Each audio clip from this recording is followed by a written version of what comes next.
प्रेम से बोलिए श्रीमद् भागवत महापुराण की जय। आज रसपान कीजिए भागवत कथा के 10वें स्कंद के अध्याय 5 का। श्री सुखदेव जी कहते हैं, हे परीक्षित, यदुवंशियों के कुल पुरोहित थे श्री गर्गाचार्य जी। बड़े तपस्वी थे। वसुदेव जी की प्रेरणा से वे एक दिन नंद बाबा के गोकुल में आए। उन्हें देखकर नंद बाबा को बड़ी प्रसन्नता हुई। वे हाथ जोड़कर उठ खड़े हुए, उनके चरणों में प्रणाम किया। उसके बाद ये स्वयं भगवान ही हैं, इस भाव से उनकी पूजा भी की। जब गर्गाचार्य जी आराम से बैठ गए और विधि पूर्वक उनका आतिथ्य सत्कार हो गया, तब नंद बाबा ने बड़ी ही मधुर वाणी से उनका अभिनंदन किया और कहने लगे कि भगवान, आप तो स्वयं पूर्ण काम है, फिर मैं आपकी क्या सेवा करूं।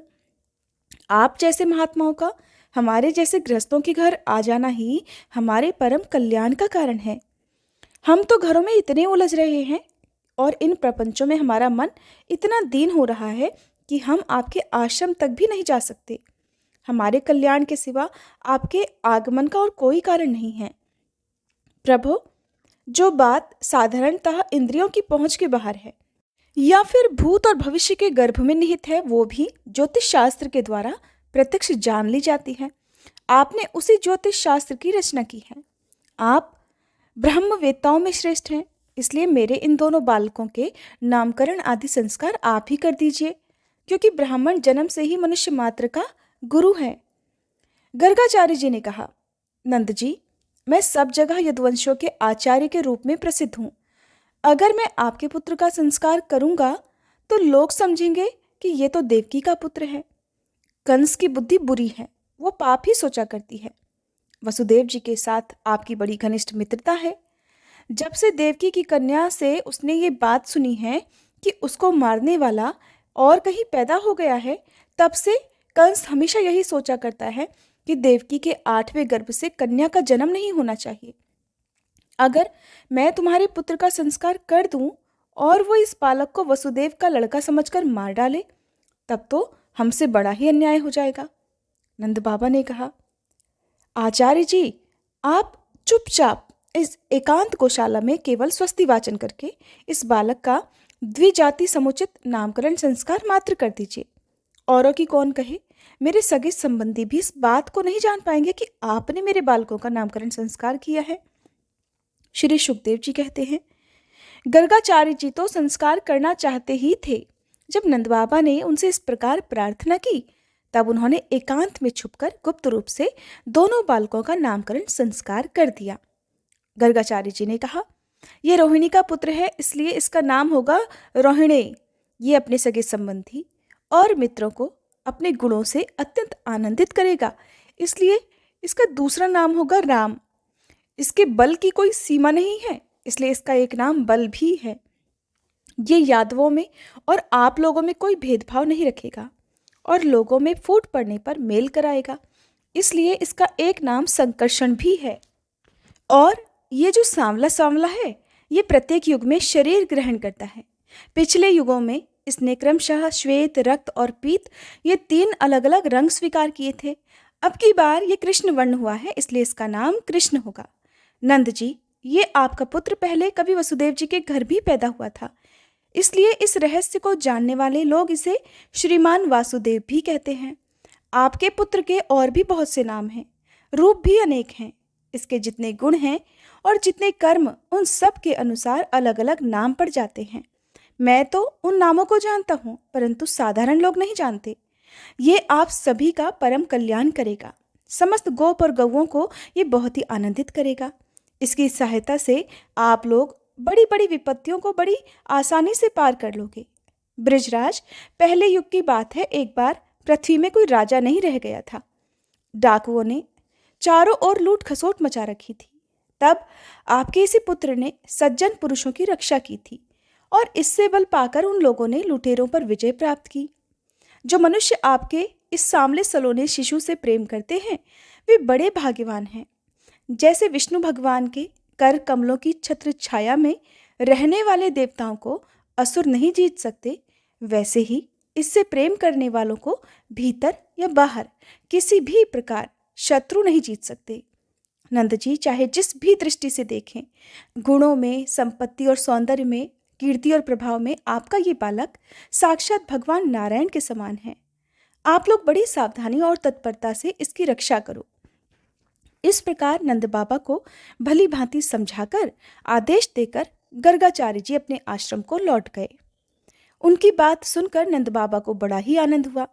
उन्होंने ऐसा समझा कि मेरी सारी इच्छाएं आशाएं पूरी हो गई, अब मैं कृतकृत्य हूँ। हे परीक्षित, कुछ ही दिनों में राम और श्याम घुटनों और हाथों के बल बकैयां चलकर गोकुल में खेलने लगे। दोनों भाई अपने नन्हे नन्हे पांवों को गोकुल की कीचड़ में घसीटते हुए चला करते। उस समय उनके पांव और कमर के घुंघरू रुनझुन बजने लगते। ये शब्द बड़ा भला मालूम होता। वे दोनों स्वयं ही ये ध्वनि सुनकर खिल उठते थे। कभी कभी वे रास्ते चलते किसी भी अनजान व्यक्ति के पीछे हो लेते और फिर जब देखते कि ये तो कोई दूसरा है तो झक से रह जाते और डर कर अपनी माताओं रोहिणी और यशोदा जी के पास वापस लौट आते। माताएं ये सब देख देख कर स्नेह से भर जाया करती। उनके स्तनों से दूध की धारा बहने लगती थी। जब उनके दोनों नन्हे नन्हे से शिशु अपने शरीर में कीचड़ का अंगराग लगाकर लौटते तब उनकी सुंदरता और भी बढ़ जाती थी। माताएं उन्हें आते ही अपने हाथों से गोद में उठाकर अपने हृदय से लगा लेती, फिर स्तनपान कराती।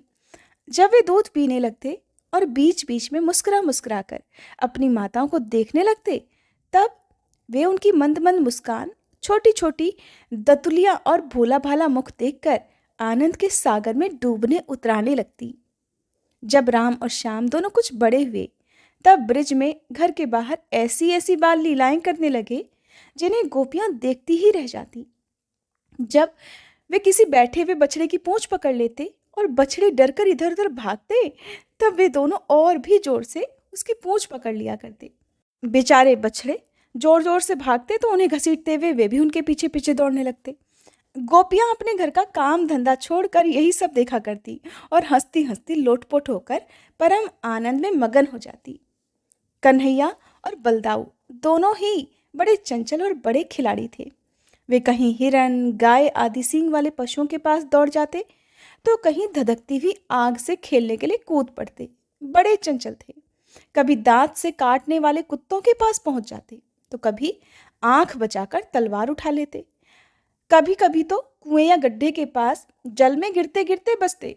कभी मोर आदि पक्षियों के पास चले जाते और कभी कांटों की तरफ पड़ जाया करते। माताएं उन्हें बहुत बरसती, बहुत डांटती, लेकिन उनकी एक नहीं चलती थी। ऐसी स्थिति में घर का काम धंधा भी नहीं संभाल पाती। अब घर का काम करें या अपने बच्चों की देखभाल करें। उनका मन बच्चों को भय की वस्तु से बचाने की चिंता से हमेशा चंचल बना रहता था। राजर्षि कुछ ही दिनों में यशोदा जी और रोहिणी जी के लाडले अब घुटनों के बल छोड़कर चलने लगे। जब श्याम सुंदर घुटनों का सहारा लिए बिना ही पैयां पैयां चलने लगे तब वे अपने घरों में अनेक प्रकार की कौतुकमयी लीला करने लगे। एक दिन सांवले सलोने ब्रजराज कुमार श्री कृष्ण कन्हैया जी अपने सूने घर में अकेले ही माखन चुरा रहे थे। उनकी नज़र मणि के खंभे में पड़े हुए अपने ही प्रतिबिंब अर्थात अपनी ही छाया पर पड़ गई। अब तो वे डर गए और अपनी उस छाया से बोले, अरे भैया, मेरी मैया से कहियो मत, मैं तुम्हें भी थोड़ा सा माखन दूंगा, लो खा लो, ये खा लो भैया। क्योंकि कान्हा जी को लगा कहीं जो दूसरा बालक है वो उनकी मैया से जाकर उनकी चोरी की शिकायत ना लगा दे। यशोदा मैया अपने लाला की तोतली बोली सुन रही थी। उन्हें बड़ा आश्चर्य हुआ। अब वे घर के अंदर घुस आईं। अब देखिए बड़ी अद्भुत लीला कान्हा जी ने क्या किया। कान्हा जी ने सोचा अब तो मैया मुझे बहुत डांटेंगी, मुझे सजा भी देंगी माखन चुराने की।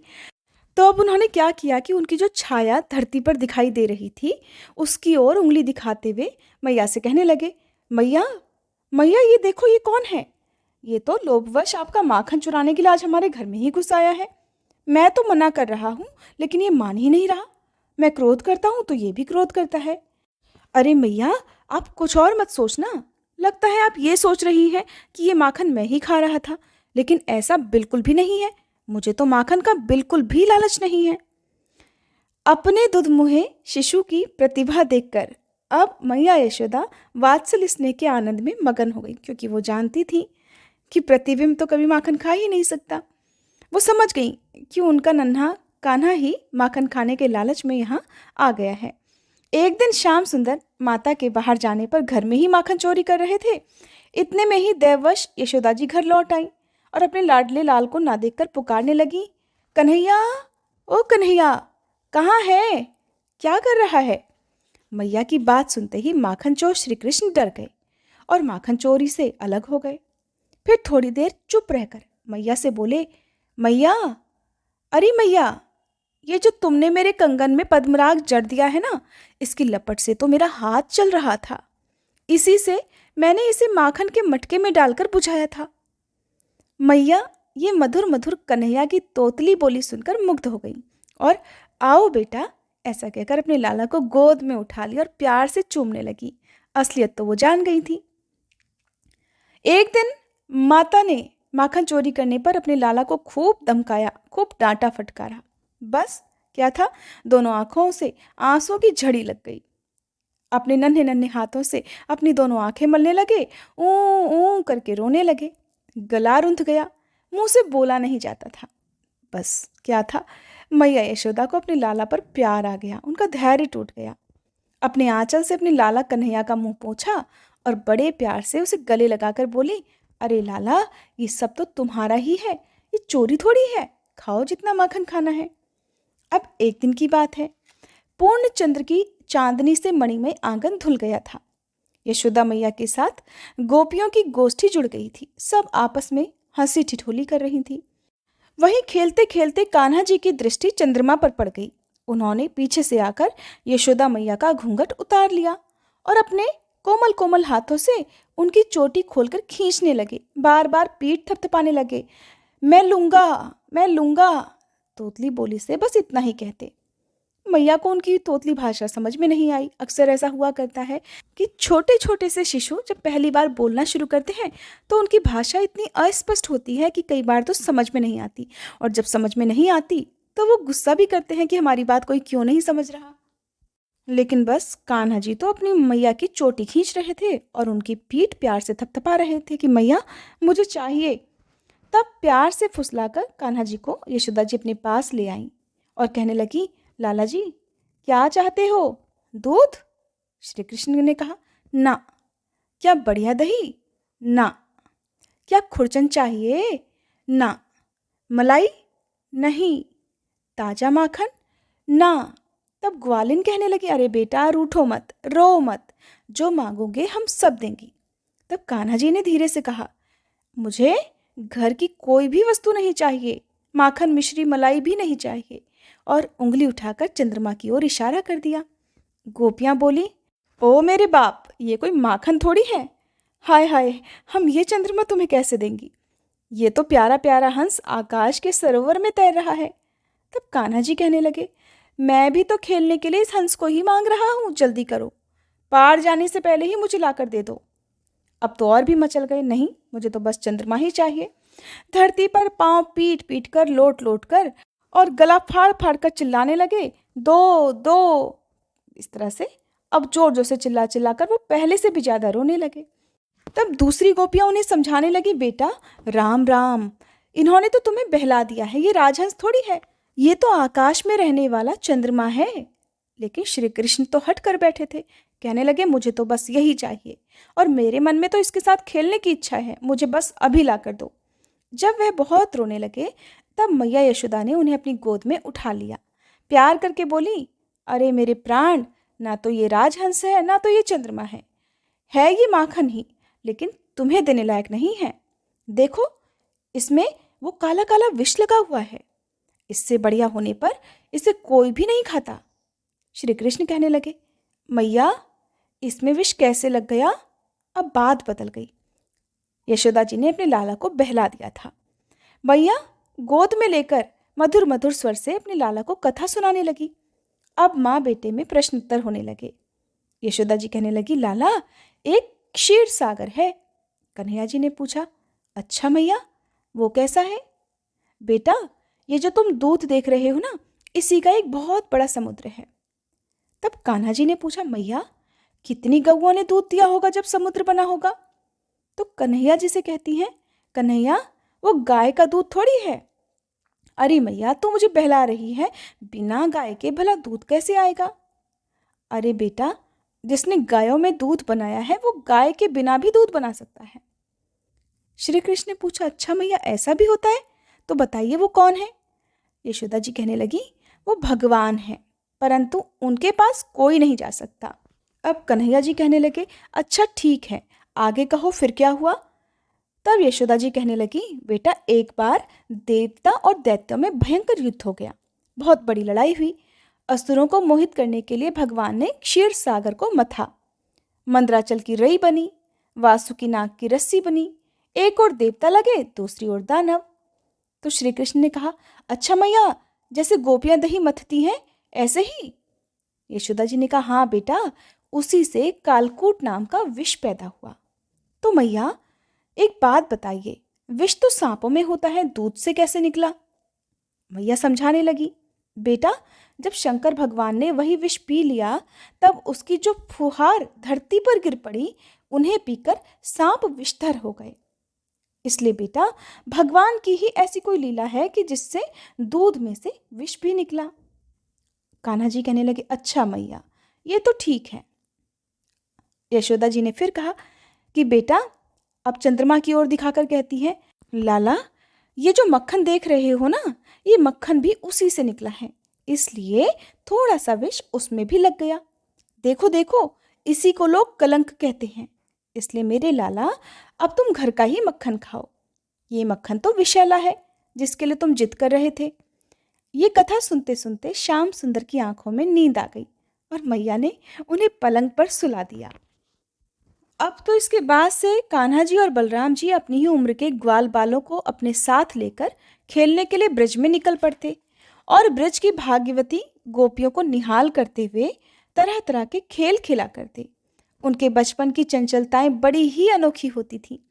गोपियों को तो बड़े ही सुंदर और मधुर उनकी लीलाएं लगा करती। एक दिन सबकी सब इकट्ठी होकर नंद बाबा के घर आई और यशोदा माता को सुना सुना कर कन्हैया जी की करतूत बताने लगी। कहने लगी, अरे यशोदा, ये तेरा कान्हा तो बड़ा नटखट हो गया है। गाय दूहने का समय ना होने पर भी ये बछड़ों को खोल देता है और हम डांटती हैं तो ठठा ठठा कर हंसने लगता है।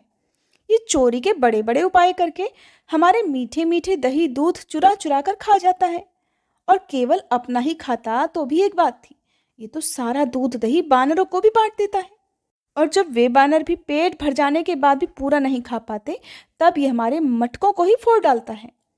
अगर इसके ढूंढने पर इसे कोई चीज हमारे घर में नहीं मिलती तो ये घर और घर वालों पर बहुत खींचता है और हमारे बच्चों को रुलाकर भाग जाता है।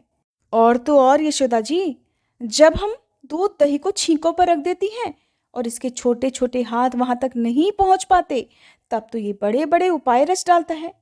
कहीं दो चार पीढ़ों को एक के ऊपर एक रख देता है, कहीं ऊखल पर चढ़ जाता है तो कहीं ऊखल पर पीढ़ा रख देता है, कभी कभी तो अपने किसी साथी के कंधे पर ही चढ़ जाता है। और जब इतना करने पर भी काम नहीं बनता, तब ये नीचे से ही उन बर्तनों में छेद कर देता है। इसे इस बात की पक्की पहचान रहती है कि किस छींके पर किस बर्तन में क्या भरा हुआ है, और ऐसे ढंग से छेद करना जानता है कि किसी को पता तक ना चले। यशोदा जी, जब हम अपनी वस्तुओं को बहुत अंधेरे में छिपा देती है ना, तब ऐसे में तुमने बहुत सारे मणिमय आभूषण जो अपने लाला को पहना रखे हैं ना, उसके प्रकाश से अपने आप ही से सब कुछ दिख जाता है। और इसके शरीर में तो शायद ऐसी भी ज्योति है कि जिससे इसे सब कुछ दिख जाता हो। ये इतना चालाक है कि कब कौन कहाँ रहता है, इन सब बातों का पता रखता है। और जब हम सब घर के काम धंधों में उलझी रहती हैं, तब ये चुपके से आकर अपना काम बना लेता है और ऐसा करके भी ढिठाई की बातें करता है। उल्टे हमें ही चोर बनाता है और हमारे ही घर का मालिक बन जाता है।